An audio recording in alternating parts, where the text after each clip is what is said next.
নমস্কার দর্শক বন্ধুরা, রেস স্পোর্টসের পর্দায় আপনাদের সকলকে স্বাগত জানাই। এই মুহূর্তে আমি রয়েছি রাজারহাট ন্যাশনাল সেন্টার অফ এক্সিলেন্সের প্র্যাকটিস গ্রাউন্ডে, যেখানে ভারতীয় দল প্রস্তুতি সারছে। আগামী 4 জুন থাইল্যান্ডের বিরুদ্ধে প্রস্তুতি ম্যাচ খেলতে মাঠে নামবে ব্লু টাইগার্সরা। তার আগে কলকাতায় মানোলো মার্কোয়েজ রোকার তত্ত্বাবধানেই কিন্তু প্রস্তুতি শিবির সারছেন সুনীল ছেত্রী, শুভাশিস বোস, মনবীর সিংরা।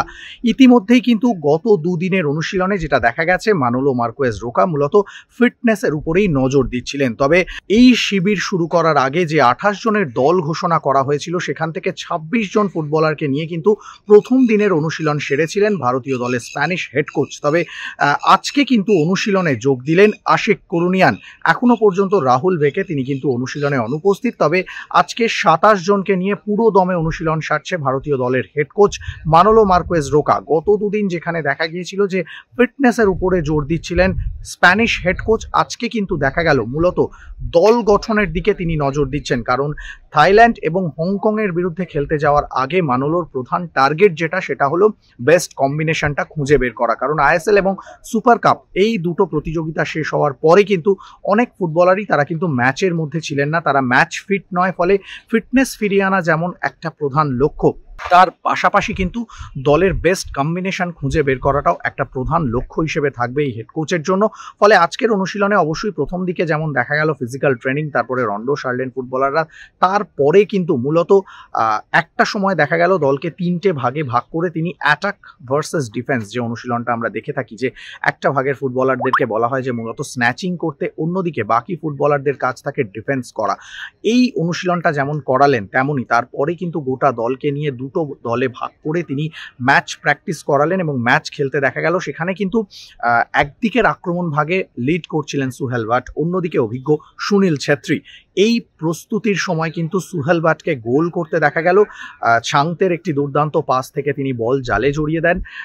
একদিকে যেমন সুনীল ছেত্রী থাকছেন, সেদিকে কিন্তু লিস্টন মনবীর নজর কাড়লেন। পাশাপাশি অন্যদিকে ছাংতে, উদান্তা সিং তারাও কিন্তু বেশ নজর কাড়া ফুটবল খেলেন। পাশাপাশি এই দলে কিন্তু বেশ কিছু তরুণ ফুটবলার ডাক পেয়েছে। তাদের মধ্যে আজকের অনুশীলনে বেশ নজর কাড়লেন অভিষেক টেকচাম সিং, তাকে কিন্তু মূলত লেফট ব্যাকে আজকে খেলতে দেখা যাচ্ছে এবং বেশ নজর কাড়া ফুটবল খেললেন। পাশাপাশি বরিস সিং, আয়ুষদেব ছেত্রীরাও কিন্তু খুব ভালো ফুটবল খেলছেন, তাদের উপরেও কিন্তু একটা নজর থাকছে।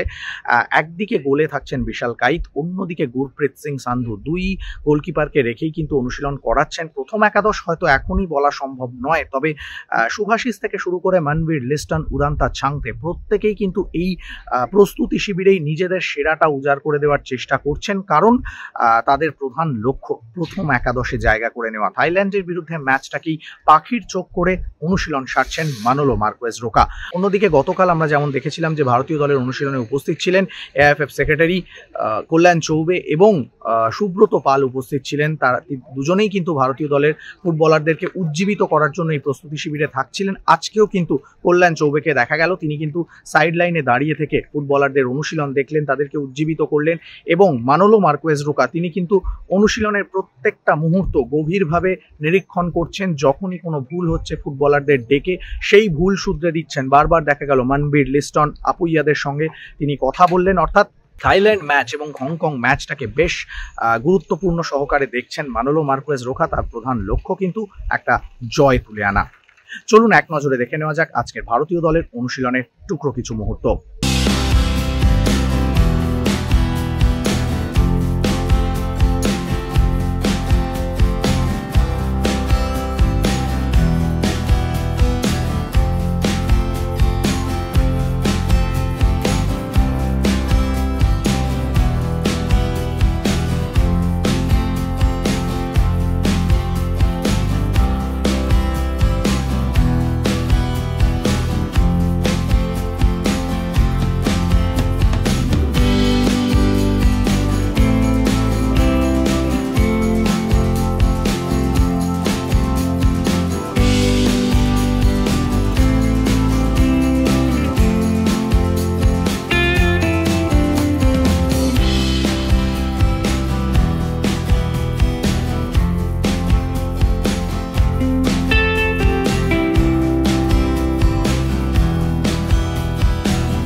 Rajarhat national centre of excellence থেকে সৌরভ মুখার্জি, রে স্পোর্টস।